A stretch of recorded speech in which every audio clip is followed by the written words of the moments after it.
Hi, I am M. Jagadish, Associate Professor in CSC Department. Now, in this section, we discuss about throw and catch mechanism, how to work with the throw and catch mechanism. Now, generally, when we are working with the exception handling mechanism, as I already specified in the previous video, that the program may not generate successful execution at all the times.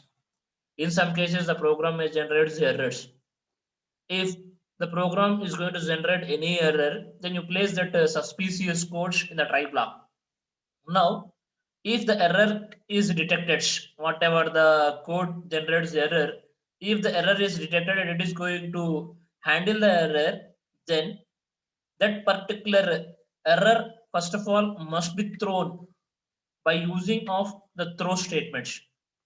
So in order to handle the error must throw by using of throw statement, and that throw statement is in any one of the following forms, like this one: throw exception, within that exception, within that parenthesis, or else throw exception semicolon, or simply a throw. So with this particular statements, any of these statements, the exception will be thrown. When the exception is thrown, then definitely it is going to caught by the catch statement, which is associated with try block. Once the exception is thrown by the throw statement, it is going to handle by the catch block. Now, assume here that particular catch block will be looks like a function definition. Now, when the exception is thrown, then definitely that exception is going to handle and it is going to specify properly by means of a catch block. Now, it is looks like a function definition, like a open brace and close brace with parenthesis also. Whatever the exception that is thrown, then it is going to handle here in the catch block properly by specifying the type. So type argc open brace, and you specify the statements which are going to handle the exceptions properly, and then close brace. And here this type will specifies the type of exception. I already specified in the previous, the type of exception may be a different related to the input outputs, or else memory, or else division by zero, whatever it is. So the type of exception may be different. You have to specify that type. And once again, the argument is type argument is not compulsory, it is the optional. If it is not matched with this cache block, then automatically abnormal program termination will occur. If there is only one cache block, assume now in this cache block it is not going to handle properly, then automatically there is the abnormal program termination. So now we'll look about how to handle the exception with the example program. Now look at this here. In this example, I specified simple one function named as divide. As usual, the first is nothing but IO stream using namespace std. Now here I am defining a function that is nothing but a divide function which doesn't return any value. So I specified void, and here I am specifying the three parameters x, y, z of integer data type like int x, comma int y, comma int z, and then open brace.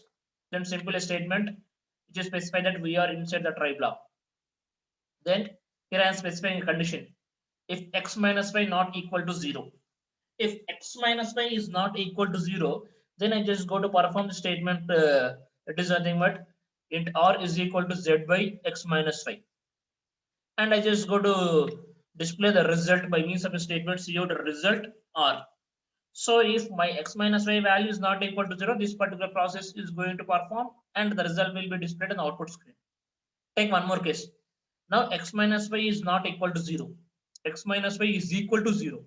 When x minus y is equal to 0, this if statement block will not execute. Then it executes the else statement. So in the else statement, I specified throw x minus y. Throw x minus y. So it executes throw x minus y. So when it executes throw x minus y, then definitely there is associated catch block is there, and that associated catch block is going to perform the operation. Here that associated catch block. Now look at this particular one. When we just go to perform this particular operation, come to the main program. Now we are in the main program. In the main program, I specified a try statement. That is a try block. Open brace. Simply here there is a statement like we are inside the try block. Now divide 10, 20, 30. It is a function call. So automatically this function call will execute the previous function like this. Now here we are going to execute the divide function, and with the values 10, 20, 30, that indicates x value is 10 and y value is 20 and z value is 30. Now come to this one. If x minus y not equal to 0, x minus y means 10 minus 20. 10 minus 20 is not equal to 0. So 10 minus 20 is not equal to 0. Why? Because 10 minus 10 is not equal to 0. True. So it is going to execute these statements. Int r is equal to z by x minus y. Z by means 30. 30 by 10 minus 20. That is nothing much minus 10. 30 by minus 10 minus 10.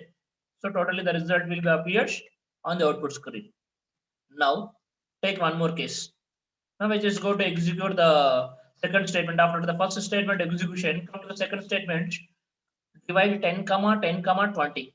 So when I just go to execute this statement, then again it goes to the same function division.